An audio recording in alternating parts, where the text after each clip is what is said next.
And welcome back to the first segment of our show. As we kick things off this morning, we have been joined on set by Honorable Julius Espat. He is the chairman of the Public Accounts Committee, and this morning we are going to be discussing information, details of a report that came to light in last week. And in that report were several issues of concern raised by the chairman himself. We're going to give him that opportunity to be able to discuss in full what those concerns are. Good morning. Morning. Good morning. Morning, Marlene. Mm-hmm. Let's begin by first going to the Auditor General's report, because I believe that is important to preface what you submitted as the chairman's report. Yeah. The Auditor General's report has been released. We covered it extensively at the time that actual document was made public. It speaks to perhaps some irregularities and some areas of concern insofar as public monies and how that is being spent. From your position as a chairman of the Public Accounts Committee, what did you make of the actual report? It was revealing. I brought two reports here because Yeah. this is the 212, 213, which is the one that we worked on. And there's another one, 213, 214. But on both reports, the most alarming is the opinion of the Auditor General, which is whenever you do an audit, that's the first thing you go to look at, which is a summary of everything that has been done. And in that summary, she basically lays it out that she cannot give an opinion of the financial statements of government because information is either hidden, not accessible, cooperation within the ministries is not there. And so she can't find the necessary information to be able to give an opinion, which anywhere in the world, either in the public or private sector, is incredibly alarming. It means that in the private sector, you would be close to bankruptcy, and the banks would come in after you. In the public sector, it means that you're running an inefficient government, and some would even go to the level of, say, a corrupt government. So that's where we are. And the analysis that was done in PAC was based on the information provided from the Auditor General. You have to remember the PAC function is based on the Auditor General and other things, basically any financial aspects that has to do with the budget. Yeah. You know, let me tie something in here. So we had the eye opener talking about being in the present moment, and that's kind of where I wanted to start.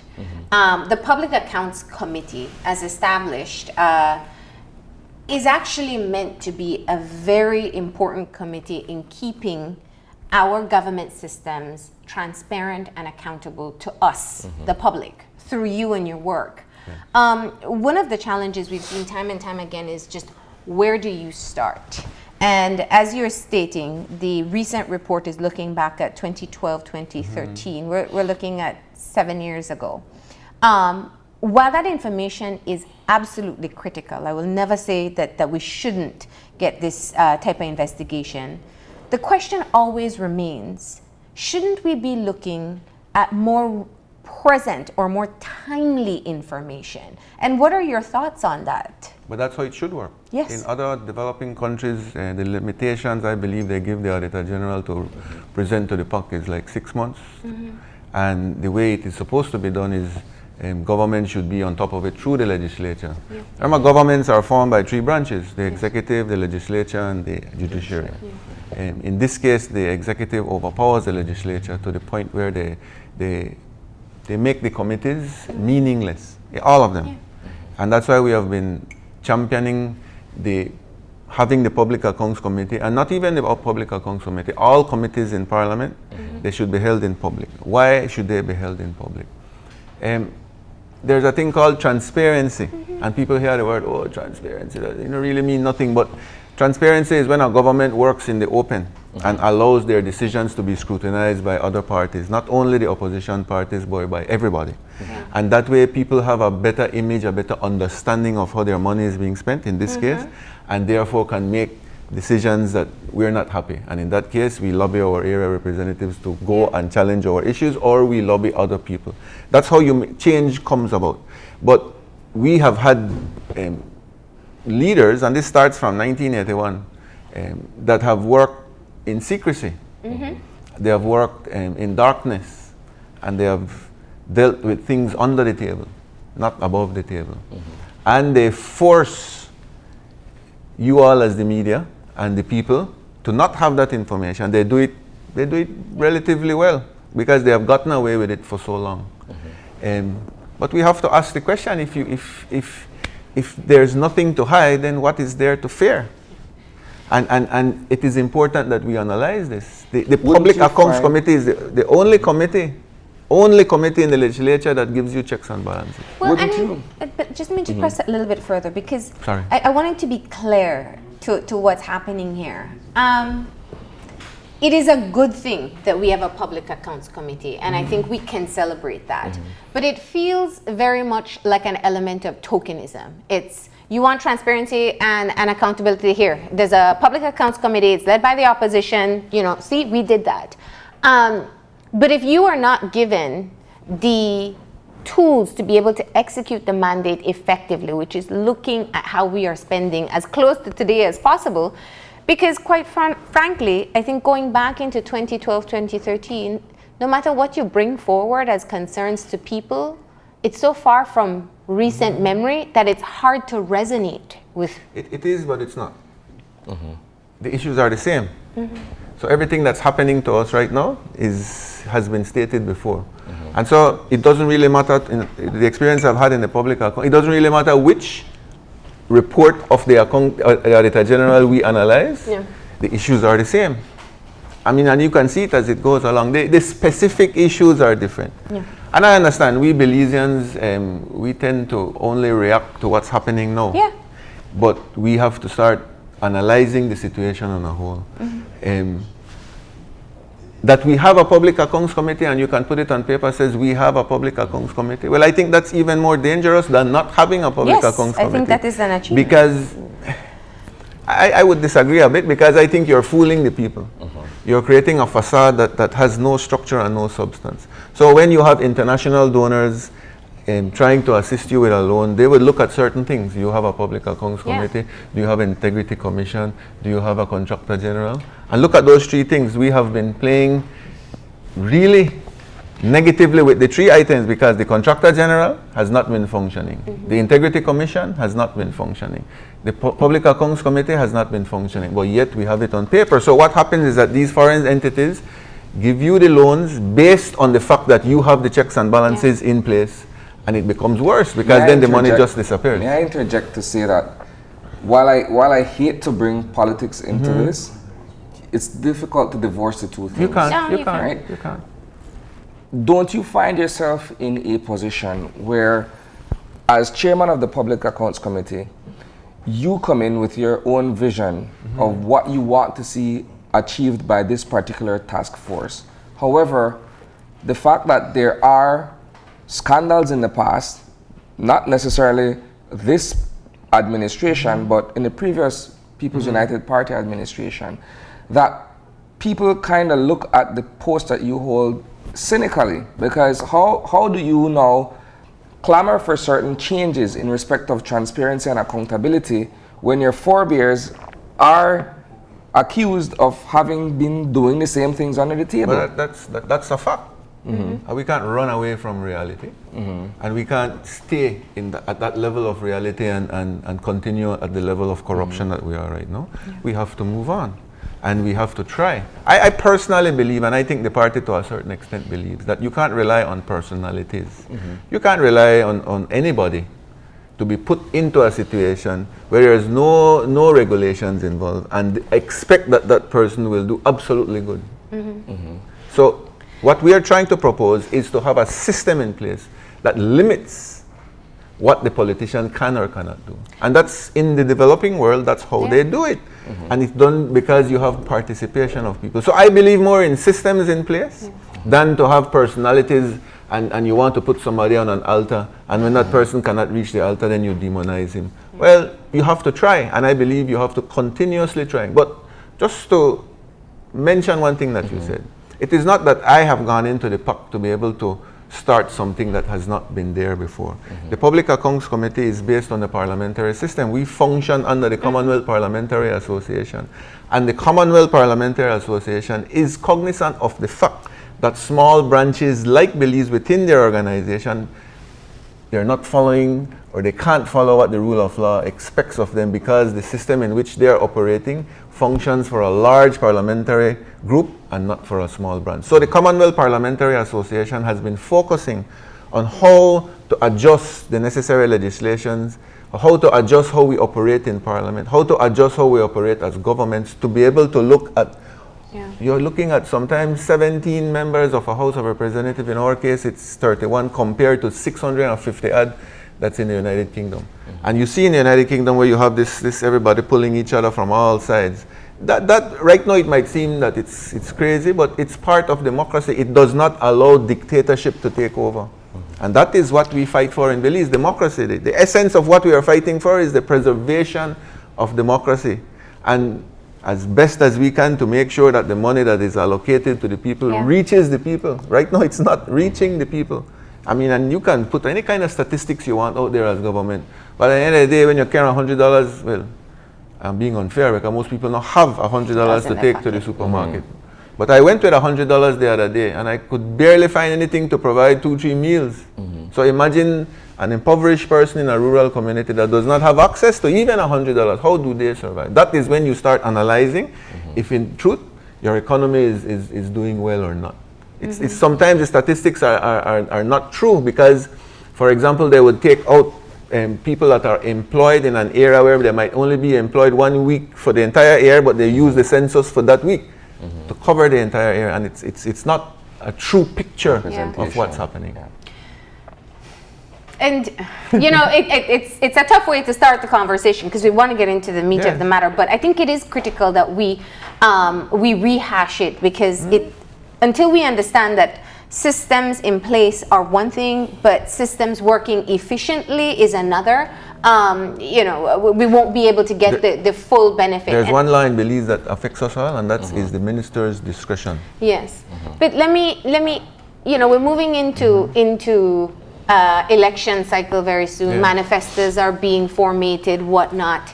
This issue of the Public Accounts Committee and being able to bring it up to speed, it's going to take a very mature politician to promise and actually execute that they would allow a Public Accounts Committee to be able to investigate or to look at how the spending of public funds is going as close to present day as possible. In other words, it can be promised in a manifesto and it'll probably still be delayed 7 years, 8 years. And most naturally the thinking is investigate what the past administration did. Which happened already. Yes. So what are your thoughts on this ever being able to become the Public Accounts Committee that it should be and that is needed in the country? Well, I've been one of the most vocal reform opposition era reps within the People's United Party. And the party leader understands that. We have had our differences in the past, but with this one, we are quite clear. He understands, and we understand, that if we don't become more accountable as a government, any government will fail, and he will fail as a leader. And so it is important that I am comforted by the fact that he understands that it is so important for us to do this. That's why we have a government's reform policy paper that we presented recently, that the party is trying to enshrine in its constitution because it is so important. The restructuring of the Public Accounts Committee is one that we have spoken of in the past that we believe still has to happen. And as I said, we are not doing anything out of the ordinary. It is based on the Commonwealth Parliamentary Association's benchmarks. And so we are trying to raise our level to a level that will allow the economy to grow. For example, Jamaica, IMF just did a report in Jamaica that Jamaica has spent a lot of money investing in its oversight mechanisms. And by doing that, they have allowed the economy to grow, they have reduced unemployment. It is showing, and it's not only Jamaica, we use Jamaica as an example, but if you go to the developing worlds, they were not always developed. And they decided that it has to be done this way so that the real money reaches where it needs to be. Well, you have to understand that in opposition and NGOs, we don't look at setting policy, That is the role of the duly elected government. That's their responsibility. They set policy as they see fit in how the money should be spent. The checks and balances comes in afterwards. All right, you decide you want to spend $100 million on such things, then we want to know if the $100 million was spent properly. We want to know if it didn't go to your brother. We want to know if it didn't go to your family. We want to know if it really went where it needed to go. We want to know if there was value for money. Those are basic questions that anybody would ask. Like when you go to a supermarket and you go home, you bring a leaf bag with $100 and your wife tell you, boss, that's all where you bring, where you spend the money. So you have to show the receipt. It's as simple as that. That being said, if we are to look at a specific area of the report, where I believe, if I'm not mistaken, on page 10, there are certain concerns that are being flagged.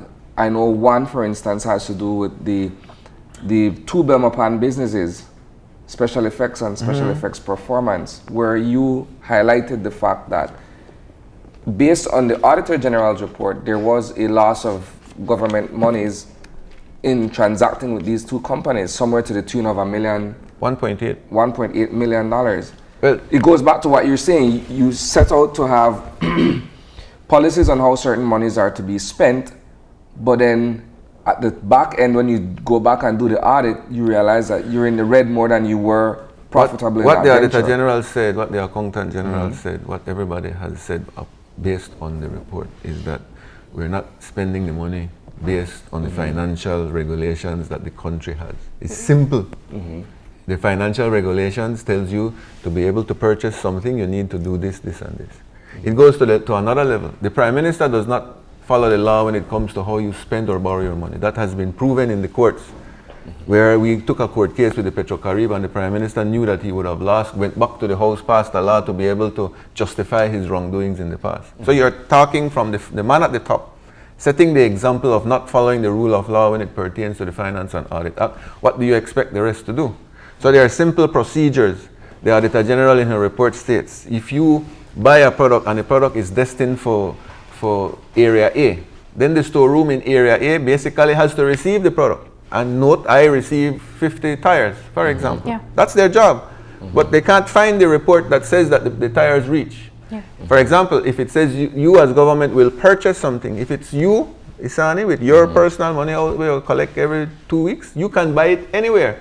So you can decide, I will buy a tire for $50,000 because I like the owner and I like the tire and the tire look nice to me and I want to buy that tire. So you want to spend $50,000 on that tire. But when you're in government, it is different. The law tells you that you have to get your quotations in place. You have to be efficient in the way you purchase. So it is very difficult to justify the purchasing of equipment or goods from a supplier that is not the main supplier of the same product. So you can just go right down the road and say, all right, the guy will sell you, I'm going to buy it for he instead because I am buying for the people. And therefore I need to be efficient with the money. And so I can get it for half the price. That is what the Auditor General basically said there, that money was spent. It was spent on the highest, there wasn't even a bidder. It was spent on the highest person. And the products that were received were never received. Everything along the way. The products that were paid for were never received. Well, there is somebody received it. So, well, you took me back to another point. Because one of the crucial areas is looking at the process of how purchases are made. And there should be a tendering or a bidding process that is built in. How often is it found that that process is actually executed? In every report that the Auditor General presented, the process is ignored. The accountability of the process is ignored. So it's a hand-picked sale. They decide who they want. At the ministers, you see, that's what I told you in the beginning. There is laws in Belize that are really good laws, but after every law, there is a little clause that says, at the minister's discretion at the end of when you see the law. That is the most dangerous words in parentheses that you can ever find. Because that allows the minister to be able to override the entire process. Gotcha. And they use it not for good. And that is why I tell the public servants, be careful. In other countries, when investigations come in, it is the person that is in the public service that does the unlawful act that normally ends up in jail. to avoid that, the Commonwealth Parliamentary Association, through their experience, tell the public service, if you are asked to do something that is illegal or immoral or you're not comfortable with, then you request from the politician a note or a letter instructing you to do it. It is simple as that. You take the lead napkin and sign this, and you put that napkin in your envelope and save it and copy it like 50 times in case they don't burn it. But this is like the theory education and the practical execution issue. It's like telling the police officer, I want you to tell me the reason why you're picking me up, and then you might get beat up. That's what most people would talk about. Or I have gone through the beat up already to be able to express it, so I don't have a problem with that part. Even in public service, you know, we talk with the unions about this. We ask them how much they educate their members on the fact that they also have a level of accountability as well. Everybody has. This is how I see it, right? If you allow me to jump in along with you there, Marlene. There is a thing called plausible deniability, where the person in power, in this case the minister, would be able to make certain decisions and have someone else be the fall guy if that person does not cover their own end. And I think this is what you're alluding to. The fact that perhaps the area representative or the minister or the person in office can say, okay, well, for these $50,000, this is how we're going to purchase the tires and this is who we're going to give it to. You're going to be the one to have to sign for it. Yeah. That person, after the end of his tenure, is no longer in power. An investigation commences into how that money was actually spent. They're not going to call him up. They're going to call you, the public servant, up. No, but they should call him up. In other countries, and we have seen it in Latin America, where past presidents have gone to jail for exactly the same thing. Yes. It's just that we are a young country, you know, we're 38 years old, and we have not felt the pain the way other countries have felt it. We are starting to feel the pain. And right now the pain is based on high crime, which is affecting everybody, which is a part of it. Yeah. The pain right now that we are feeling is that we are owing close to $4 billion right now. The pain is that we have people that really are not living at a certain level, quality of life that they should. But it is not the hunger pain that other countries have faced that have led to revolutions. We want to avoid that. We don't want to go in that direction. But it is going in that direction. Whereas only a selected few are the ones that reap everything. And most of the cases and most of the times, those selected few are politicians. The politicians nowadays cannot justify how they live with the salaries that they have. They cannot justify owning the amount of houses that they have with the salaries that they obtain. They cannot justify the sizes of their homes based on the salaries that they have. And that's why you go back to an integrity commission. The concept of an integrity commission is that if I decide to run for politics, I hand in my integrity report the first day I'm elected. You have to declare your assets. You declare your assets. This is how much I own already. If I own $20 million, well, I have $20 million. See there? Yeah. And when you come out, they calculate, all right, as a minister, you get $100,000 a year. All right, cool. $100,000 a year plus 5 years, you have $500,000. Plus, if you're going to lease a business or whatever, you have another $500,000. So you might have $1 million saved. Well, it's not saved because then you have to spend. All right, you got $1 million. But you can't come in with minus $1 million. And after 5 years, you come out with $20 million. Yeah. Then, and we look at it and say, oh, my body, do good. But do good on whose back? But that's the overall perception, though. But we have to fight it. We can't accept it. You can't fully explain how you amass that wealth over the specific period of time. And that's why they hide. They say, remember I told you, if you have nothing to fear, then you should have nothing to hide. Yeah. That's why they pack up the Public Accounts Committee with their members, so there's no way we could investigate. That is why they don't allow the Integrity Commission to function. That is why we haven't had a Contractor General for the last 6 years. I don't know the long span that we haven't had. They find this legal jargon and technicalities to bamboozle you, to explain to you why it can't happen, when everybody knows that it would be the snap of a finger if they wanted it to happen.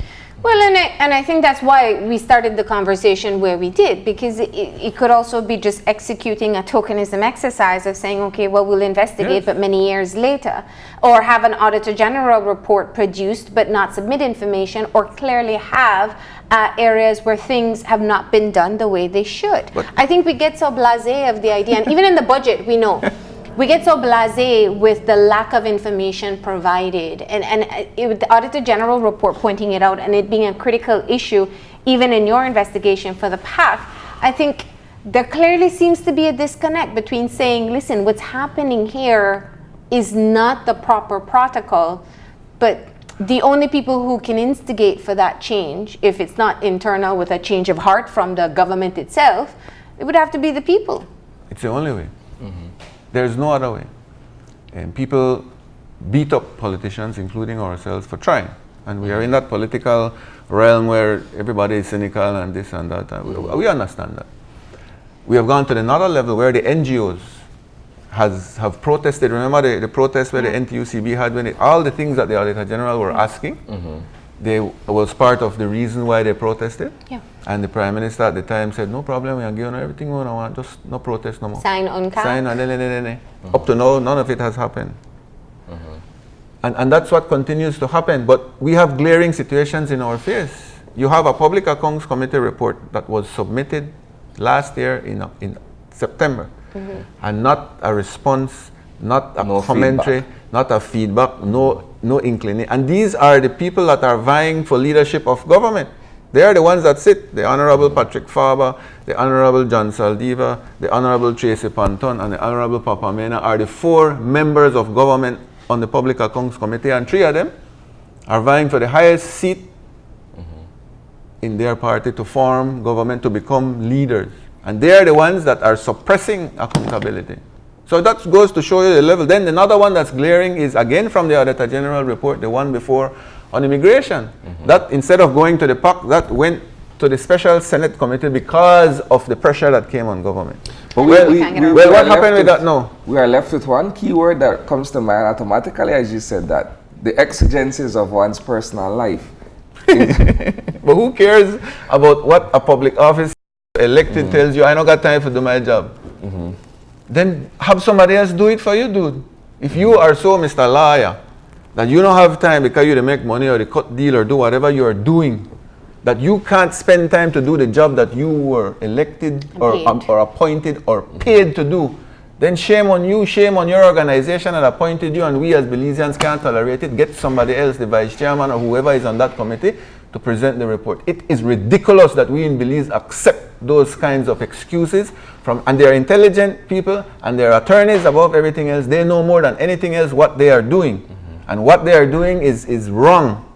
It's like delay of justice. It is against our constitutional right that they are sitting on something that needs a report to be handed up. And we believe in other countries, right now in Lebanon you have protests. In Chile you have protests. In Ecuador you have protests for minor things than these. Because people realize that those decisions made by those leaders are affecting their bottom line. And we are going into dictatorship because that's how dictatorships operate. When Hitler was running, he used to be the nicest guy and promised everything in the world, you know, and that's why people were scared. They loved what he was saying at the time because of PR and everything, he was creating this facade. We can't go in that direction in this era when we have all this technology to allow people to come out and voice their opinion. You know, I think that one of the things you pointed out is looking at the concern that we have with how openly things can be said. You know, if I don't show up to work, I'm accountable, and most other employees are. And to go in any public forum and say I haven't done my job, one I've been paid for by you, who I'm telling, is of concern. and you know.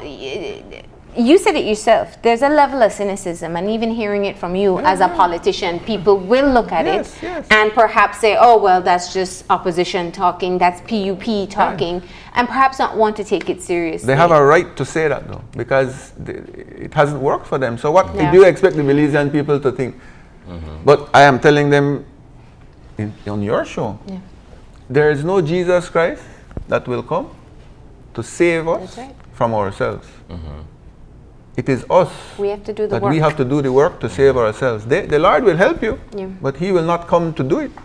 And so we gotta sit back and realize that this is our country. We always afraid of people that come in and take advantage away and this one and that.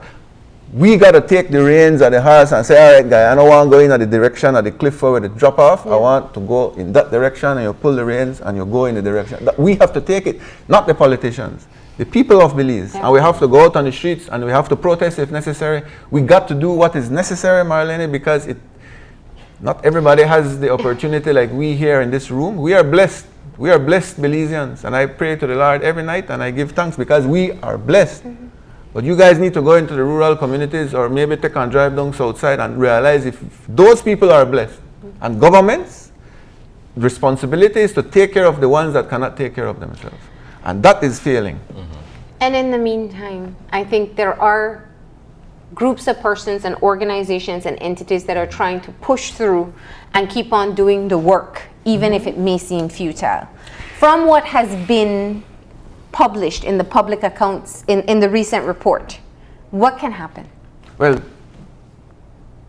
the report that I saw is not the official report. It was a report that I, as chairman, was commissioned by the group to present to them. Yes. That report has been in their hands and in many other people's hands for over a year. The report basically stems from the Auditor General's report. And basically, it is a structural recommendation. It is not a political witch hunt. It is telling the government that there are certain things that have to be put in place for us to have a more efficient way of spending the people's money. I won't get into the levels. You can look at it afterwards. But basically, it is to show that they have to have discipline and order within the financial officers in the ministries. It basically tells the financial secretary under the Ministry of Finance that they have to be responsible. People have to be held responsible for doing wrongdoings at the basic level and at the top level. It is showing that we want all committees, including the public account committees, to be held public so that people can be aware of what's happening with their money. There's a whole list of things that are structural recommendations. Any prime minister, outgoing or incoming, if they would be intelligent, would understand that the structuring proposal and the restructuring of the public accounts committee and making these things more accessible to people is for the benefit of country. And it would allow them to be able to function better. But we have politicians that are used to doing things like how they used to do it in the past, not realizing that technology and the time has changed. And people all over the world are getting intolerant of the way they are doing things. But Belize, we are at the brink. I don't know what will happen. Something will happen in Belize. Somebody get back scan, they have to pay 1 cent more when they get now about and rail up and a whole thing will start. Something will happen. And it won't be from any political party. It will be because the people want change. And that they instead of PUP and UDP and you just to change one for the other, well, that's part of the cynicism that we have to, as a party, be responsible to understand and come up with creative ways of explaining to the people that we have a better approach to the situation. Not the best in any way, the greatest, but a better approach. Because we cannot say that we are better than the other side until we get a chance to prove it. And so that's all we can say. But you have to change. If you don't change, you'll get into dictatorship. That's for sure. You can't leave any government, no PUP, no UDP, in power for too long, anywhere in the world. All right. Well, we are out of time so quickly, but I think it was a very good conversation, kind of to set the tone for the week and give us a reminder of our responsibilities as citizens as well. Thank you so much. Thank you. We're going to go ahead and take a break, and when we come back, we'll be talking about World Urbanism Day. Please stay tuned.